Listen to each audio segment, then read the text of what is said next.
hear how this Breakaway firm used DPL's tools and technology to make the transition to independence. You're listening to Advisor Revelations. Welcome to the Advisor Revelations podcast. I'm your host, Ross McGoodwin, Regional VP of Member Success at DPL Financial Partners. Today, we will discuss how advisors are positioning commission-free annuities to help increase equity exposures while introducing a more scalable business approach versus traditional annuity models. I would like to introduce our guest, who is a wealth advisor at Csenge Advisory Group, Jack Csenge. Jack, thanks for joining today. Thanks for having me, Ross. Appreciate it. Well, before we get started, I want to remind our listeners to please subscribe to this podcast on your favorite streaming app for updates.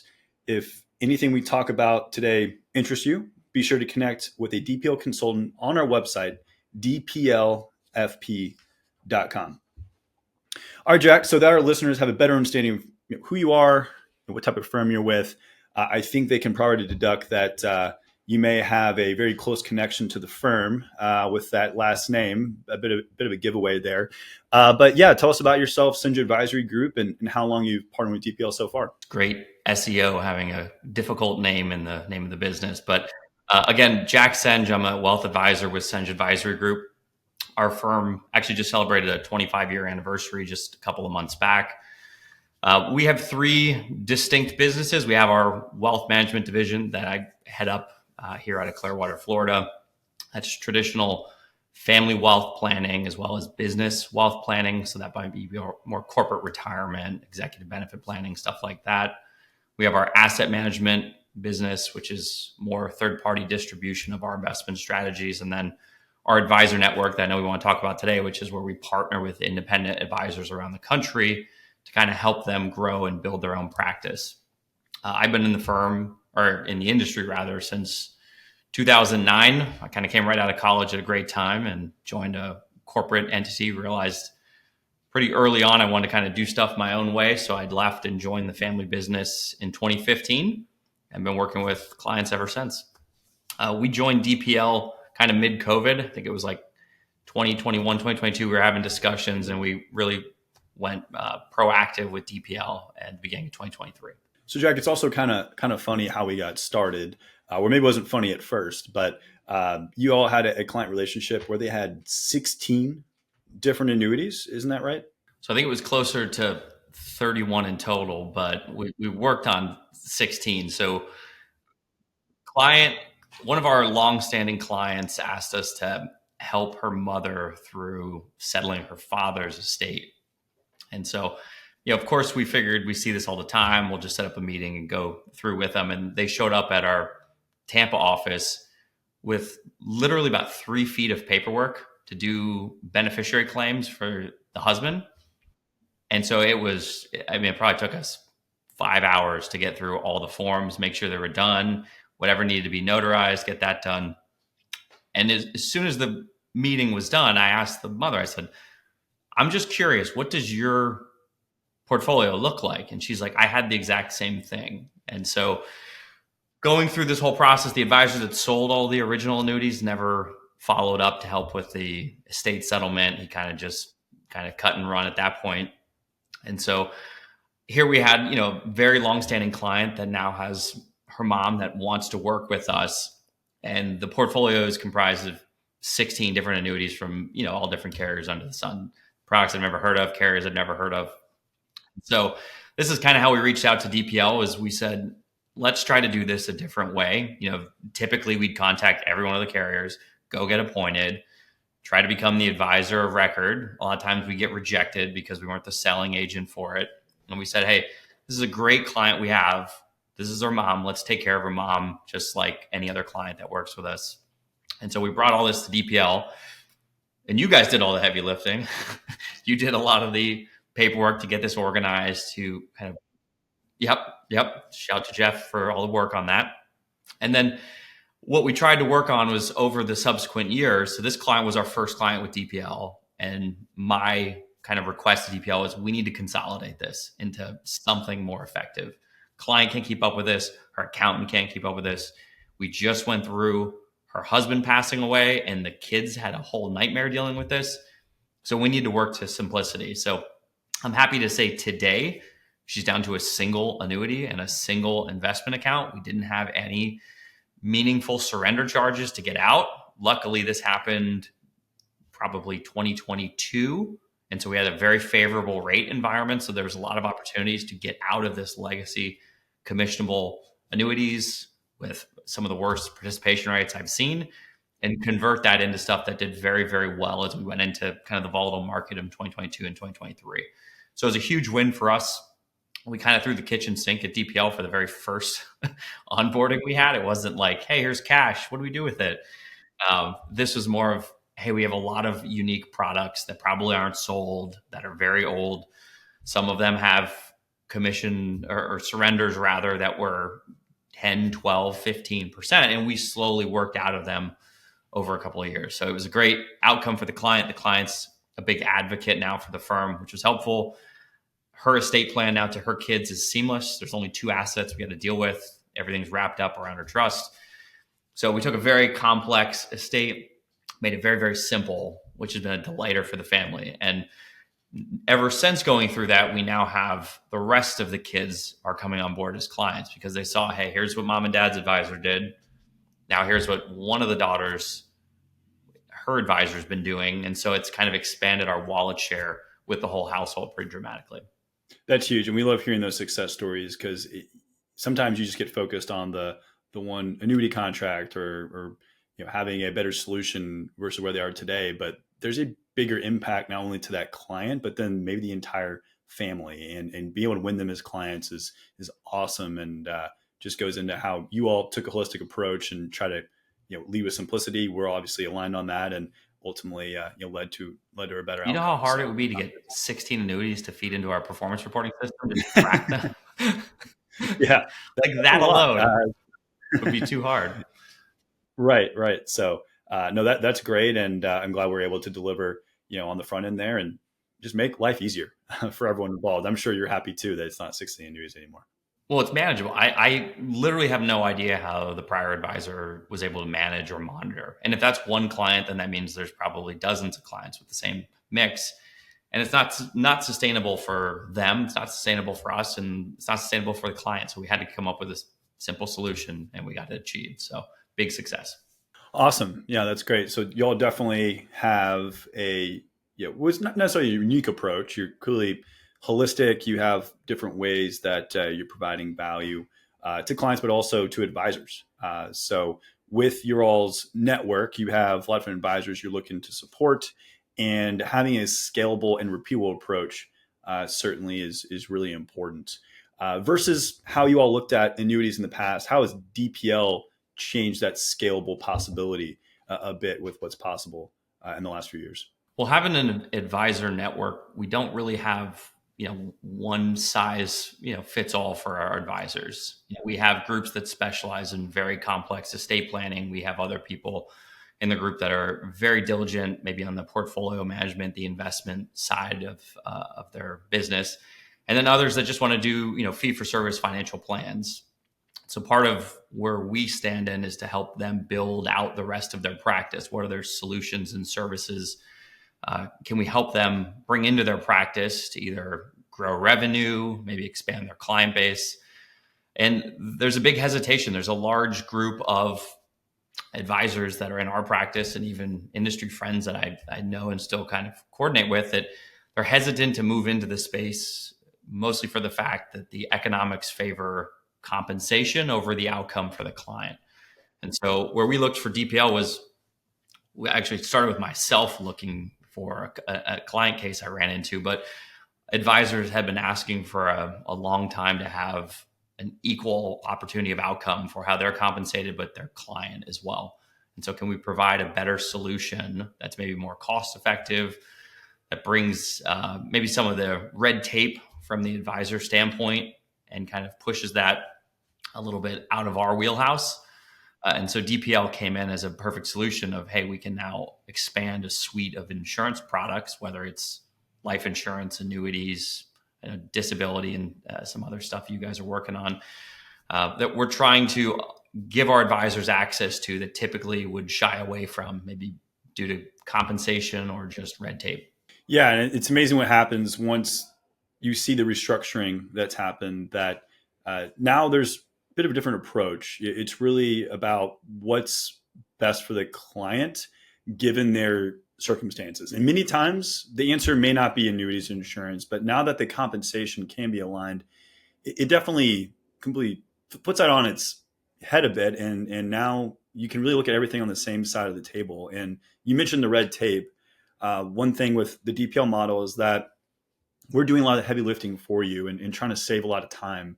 What does it look like now when you're looking at an advisory annuity versus maybe the old traditional model? I think you talked about it being pretty convoluted, a lot of hoops to jump through. Talk about that a little bit. So the original process, and before DPL, myself personally, I never sold an annuity, and it was mostly for the fact as we started to go through kind of the financial planning process for a prospect. We might go through and do the full review, and maybe we would identify, hey, an annuity fits in this scenario. We used to joke when I was in the corporate world that, saying the term annuity is almost like a bad word. People hear it and they immediately jump because of cost, and they think someone's out to get them just on, they hear annuity, they think commission, they run. And so as we're able to go through, in the past, you'd submit kind of a case, to whoever your insurance partner was. You get an email back with a half dozen PDFs with different solutions kind of ranked by advisor compensation. And most of the time that just shied us away, at least in, advisors trying to take a fiduciary approach to working with their clients. It's my job to keep the clients as long as I can. I don't want to, churn and burn clients. I want to have a client and develop with them throughout their career as my career grows. And so that's really changed now with DPL. Now, as we have a client case that comes through, we can pass a lot of the requests over to DPL or even use the online platform and start to screen out what we're looking for based on the client case. Maybe it's income, maybe it's growth, whatever it might be. We can do a lot of price comparisons. So now before we go through and just take these PDFs that came in an email and just run that back to the client, we're now able to kind of shop it around ourselves and then leverage the expertise you guys have for maybe some of the ancillary nuances we're not familiar with, or maybe we need some clarification on before we go to present to a client. So it's almost like we've opened a window to an insurance department inside of the group, and any of the advisors that are leveraging DPL can now step in, evaluate existing policies, or maybe shop for solutions, which in the past that was kind of, there was some guard in front of that process, and here's what you can kind of work off of. Here's the menu for today.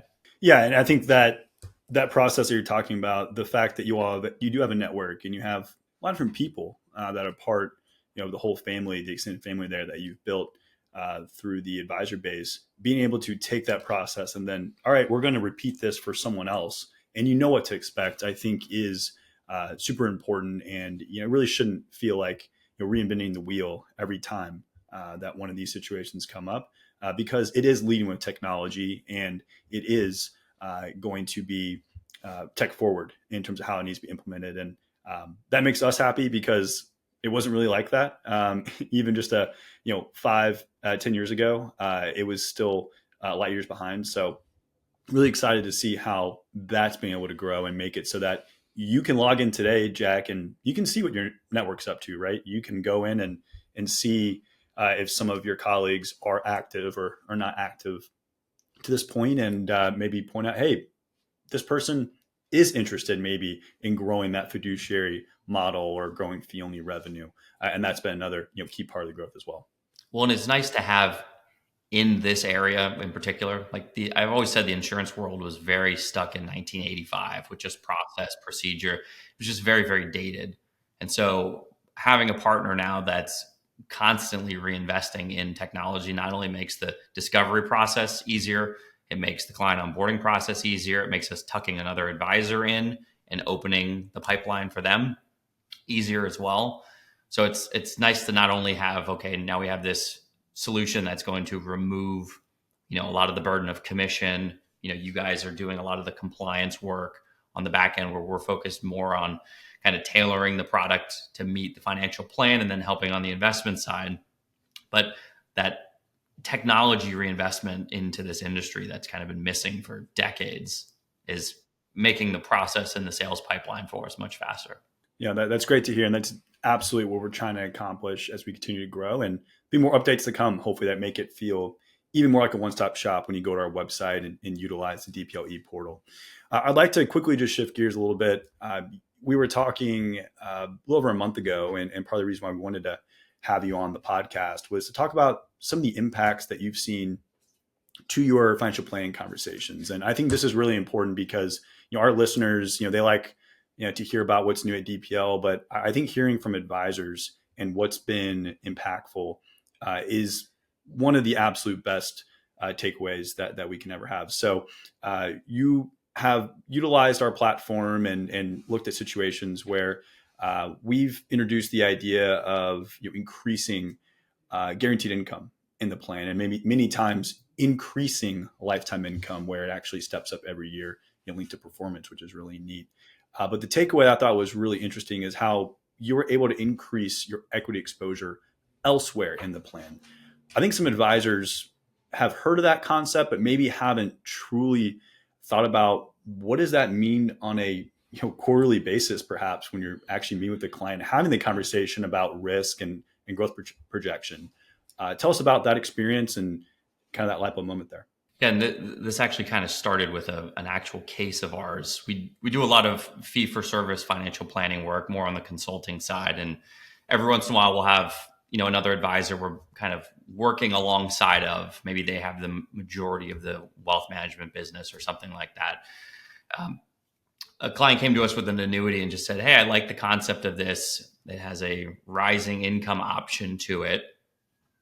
What do you think? And so send it over to us. We kind of kicked it over to you guys just to take a look at. And oddly enough, you came back with the exact same product with no commission to it. And so it helped us just identify real quick before we went back to the client, here's kind of where the economics are going to work either against you in this scenario. But when we do a financial plan, we always try to back into getting the client to be as detailed as they possibly can on their expense picture. Most clients can tell me almost every dollar of their net worth, but if it gets into the expense side, they can't figure it out. And so we do a lot of work with them and exercises to back into, okay, what are your fixed costs? What's variable costs? What's the legacy goals and things like that? And so in this case, for the client, we were able to back into that if we simply took Social Security for him and his wife, and then we added in a rising income annuity option that you guys helped us find, we exactly met his annual expense need each and every year, even accounting for inflation year over year, as long as the policy will provide some sort of cost of living adjustment in the form of performance from the underlying sub-accounts. We should be able to maintain, at least keep as close as we possibly can to his projected cost for his entire retirement plan. And what was helpful is we were able to show the client the withdrawal need on his investment portfolio was going to go from where we thought it was 6.5% to 7% down to about 1%. So the investment portfolio that we were originally going to want to make sure we didn't have any sort of sequence of return risk. We didn't want to have a big blow up year.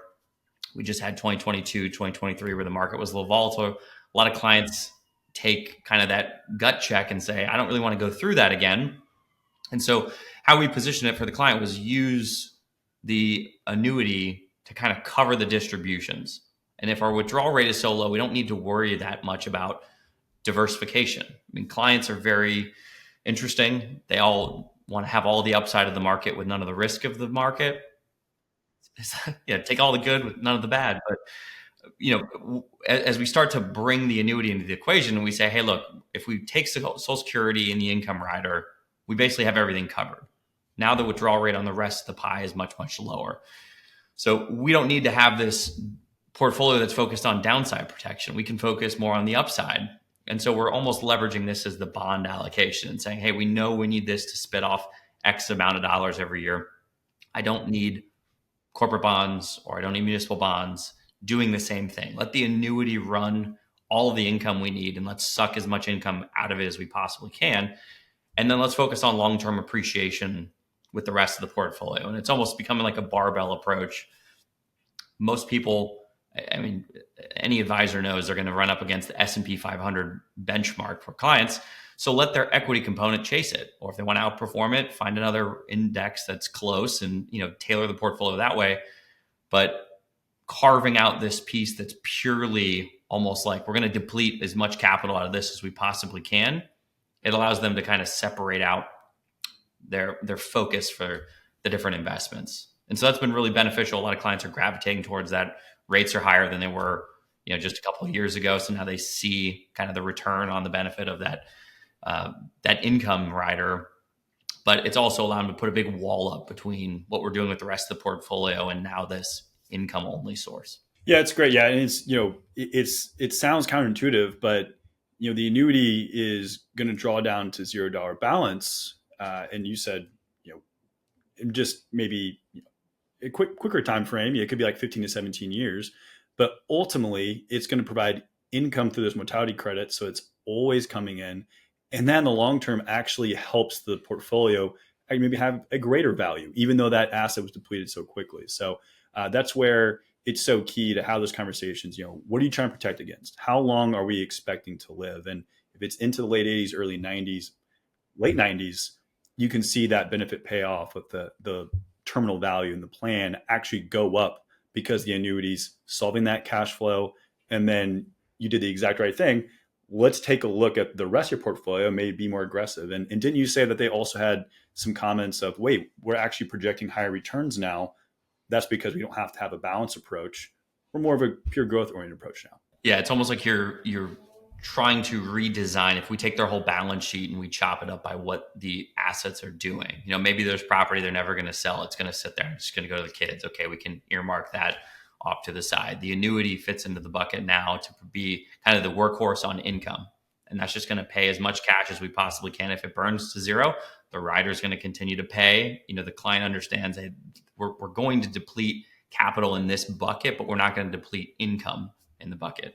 And now the rest of the pie that's kind of more aspirational, long-term focused, we can start to invest it a little more long-term. And so we're kind of separating and decompartmentalizing all the different assets they own and allowing them to look at this and say, hey, it's not this scary high fee product like it was in 1990. I mean, technology is making these things more effective, and companies like DPL are making them more cost effective, and the incentives are in line with the advisor. If we're going to charge an advisory fee on the policy, we're going to get paid over time as it performs, not as it is sold, which I think makes the benefits more in line. And then the stock component can be focused more on the returns, because clients always want returns.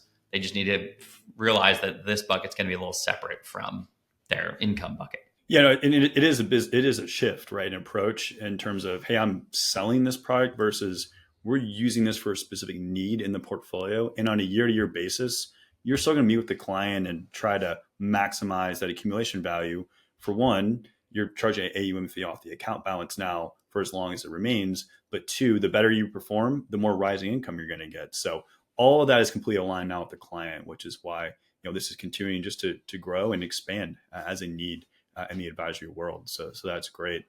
And then, Jack, I definitely want to make sure we can shine on Csenge here. I think we have quite a bit of listeners who maybe are in need of a partner who can help them scale their business from an RA back office standpoint, have a customized partner to really help them reach the next level. What are the typical type of advisors or firms you have partnered with? What are some of the benefits you're bringing to RAs who need more of that roll up approach that's out there? So a lot of the advisors we work with, I mentioned, it's not one size fits all. We have larger shops, a few hundred million with dozens of staff that focus on maybe complex estate planning. We have other groups that are very into holistic family planning. We have others that focus purely on business farmers. I think what we've been good about doing is we spent a lot of time investing into infrastructure for the firm to start to scale out all the resources an individual advisor might need to kind of launch themselves where they want to go.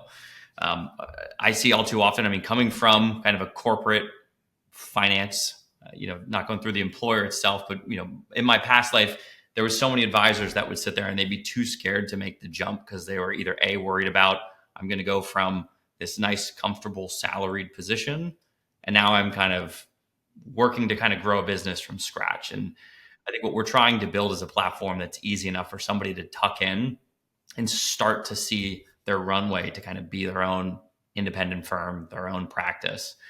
And so we've now structured that where we have all the technology somebody needs to start day one. We have all the agreements with all the custodians to get them up and running if they're on the investment side. We have partners like DPL that can help with the insurance side.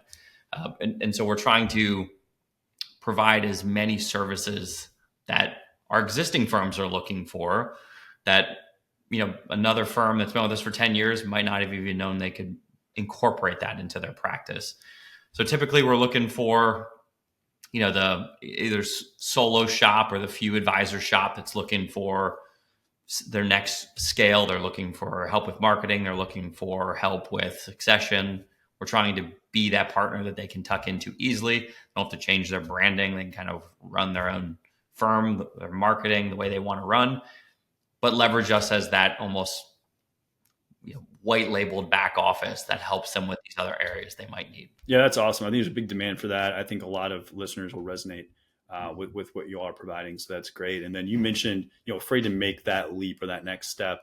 We have, of course, in the last 18 months or so, expanded our Breakaway Accelerator program. And we think moving forward, that might really align with how you all are looking to bring in a good, advisors who are a good fit for your model. So how do you anticipate that maybe playing a role as well? Well, as we meet with prospective advisors, one of the things we talk about is, okay, if you're going to break away and you're going to, join a new firm, everyone's always worried about the same things. They're worried about repapering clients. They're worried about, technology. I have this CRM. Now I'm going to go over here. So there's all this adjustment that needs to come through. But a lot of times, depending on the firm, as we see firms, they might have clients that they don't even know who they are. And it seems odd, but it's an advisor joined them and then left and they don't have a relationship. And so what we've started to see is as advisors join us, the goal we try to emphasize is like, how do you want to design the practice for the next 10 years, or the next 20 years? And as they make the jump, we need to figure out, okay, what do they need? Maybe they don't want to be tied into a broker dealer. Maybe they want to be purely an RIA. They want to focus on planning, kind of the fiduciary mindset. And that's fine. We can now still allow them to service that book of business. They don't have to just leave it behind. They can partner with DPL to allow DPL to be the agent of record for the policies, let them continue on the wealth side.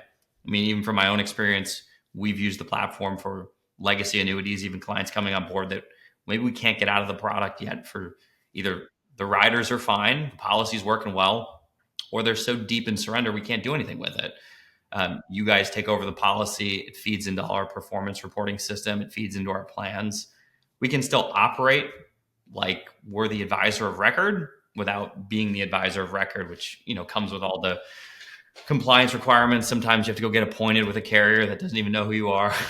So sometimes it's more work than there's the return on investment. But now through the Breakaway Accelerator program, we just kind of tuck it into that avenue and continue moving the client relationship forward. That's great. Yeah. And this year we did fully launch our Orion partnership, which has helped to, make integration way easier. And for a firm like you all that have a network of advisors, and there's a lot of different, people that are involved across organization at the home office and then individual advisors, that scalable integration into Orion is definitely a key to getting this done initially for a partnership, but then building and scaling it from there. So definitely. Well, I also can't tell you how many times we've completed the paperwork to become the advisor of record just to be dropped by the carrier for not doing enough production. So it's, you're redoing that same process every 3 to 5 years. And this has become, hey, we're going to almost like incubate them over to the side. We're still going to monitor them. We're still going to help the client through, making sure the product works. We're just unfortunately kind of stuck in that area. And so it's a great avenue, especially for advisors that don't want to focus on that legacy business anymore. You don't have to get rid of it. It just needs to kind of get parked with the Breakaway Accelerator program. Yeah, 100%. And then it's not we're never going to review this again. As you'll see, we'll come back and say, hey, now it makes sense to maybe look at something new, or the rate environment is more favorable. Let's look at maybe repositioning this. So it's never just a forget about it. It's we'll talk about this later, situation. So no, that's perfect. Well, no, Jack, I really appreciate you coming on the podcast. I think a lot of great insights that advisors can take away and consider moving forward. And I think the insights into the portfolio conversation as a whole are super important. And sometimes that thread isn't pulled all the way through. It's just focused on the day-to-day income. But what does it mean to the rest of the portfolio? I think that is super impactful. And anything else you'd like to share about working with DPL, or anything else we should expect moving forward with Csenge? No, I think if I was going to leave it anywhere, I'm a huge advocate for efficiency. I've been pounding the table for a while that a lot of these AI tools and stuff that are coming, they're going to make the advisor client experience that much more efficient. Allow you to service your clients more efficient, and having partners like DPL that are starting to build out the efficiencies in this corner of our business is something we want to make sure we emphasize. It's been extremely helpful for us. So other advisors that are out there that have questions or want to ask questions, feel free to reach out. We're happy to give our 2 cents on the success we've had with DPL. That's great. And you've been very proactive about sharing feedback, but also what you like to see as a next step. So I think we'll have some really good news before long about how this process with advisory annuities can become more of a kind of self-service option. And I know we're excited to see where this goes over the next months and next years as we continue to partner with you. So appreciate you joining the podcast, Jack. Thanks again. Thanks for having me. Appreciate it. Absolutely. Well, we just want to wrap up here. Remember, everyone who's listening, you can connect with us at dplfp.com. Encourage you to subscribe wherever you get your podcasts, and appreciate you listening. Have a great one. Thanks for watching. Visit dplfp.com to learn how we can work with advisors like you. And please, for more updates, subscribe to this channel.